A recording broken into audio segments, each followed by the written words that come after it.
सबसे बड़ी गवाही है उनकी।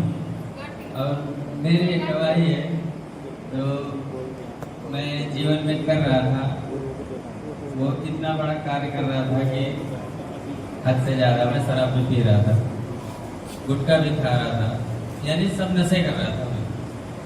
डेली शराब पीते थे आप?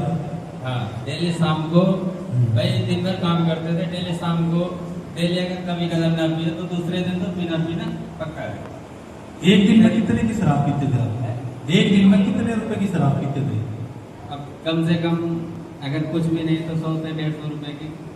मतलब आप का वाटर पीते थे रोज 100, 150, 200 रुपए अपने रोज खर्च हो जाते थे नशे में? रोज हो जाते। और गुटखे खाते थे उसमें? तो अलग ही है, कम से कम गुटखे तो 50 रुपए के डेली खा जाते हैं। मतलब 200-250 रुपए का डेली का नशा आपका था। फिर जैसे ही आप चर्च में आए तो क्या हुआ? मेरे साथ में वो हुआ जो मैंने कभी सोचा भी नहीं था। मुझे अपने आप से अंदर से आवाज आई कि ये सब गंदी आदतें हैं और इन्हें छोड़ना चाहिए। हालेलुया। मैंने अब कितने दिन से आप नशा नहीं कर रहे? मैं 2 महीने हो गए लगे। जब से आप चर्च में आए हो उसके बाद आपने नहीं पिया, तो परमेश्वर का धन्यवाद करते हैं। इस बेटे को परमेश्वर ने नशे की दुष्ट आत्मा से नाश किया है। कहाँ ये 200-250 रुपए का डेली का नशा था जो खर्चा करता था, परमेश्वर ने वो खर्चा इसका बचवाया है। इसको उस दुष्ट आत्मा से क्या किया? आजाद किया। और जैसे ये चर्च में आया इसके लिए प्रार्थना हुई, और प्रार्थना होते ही इसने क्या किया? नशा करना छोड़ दिया। क्यों? क्योंकि जैसे ही लैंड हुआ वो दुष्ट आत्मा इसको छोड़कर चली गई। तो परमेश्वर की महिमा के लिए जोर से तालियां बजाएंगे। आप क्या कहना चाहते हैं? आप क्या कहना चाहते हो? स्थिति वो हो गई कि जितने भी नशे थे सारे मैंने खत्म कर दिए, मगर मैंने नहीं खत्म करे पर उन्हें खत्म करवा दिए। हालेलुया।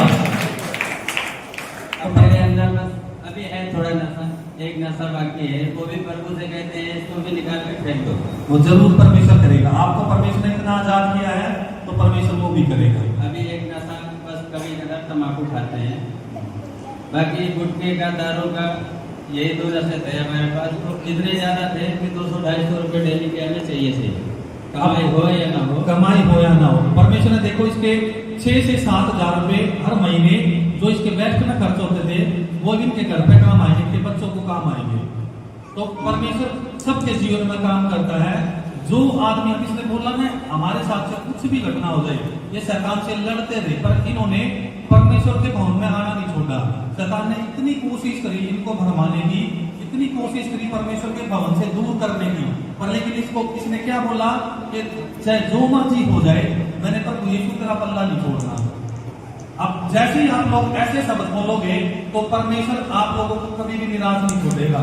आज की कल, कल की परसों, क्योंकि हर टाइम बाइबल बताती है हर चीज का समय होता है। आज भी कल परमेश्वर की शरण में आने वाला बंदा निराश नहीं होता, क्योंकि परमेश्वर के वचन में लिखा हुआ है कि जो बीज को रोते हुए लेकर आए वह फिर पुलियां बांधे हुए निश्चय जय जयकार करते हुए लौट कर जाएगा। जो परमेश्वर के पास आता है वो जय जयकार करते हुए लौटता है, कभी भी वो निराश नहीं होता। परमेश्वर उसको लज्जित नहीं होने देता। जो परमेश्वर पर विश्वास करता है, परमेश्वर कहता है जो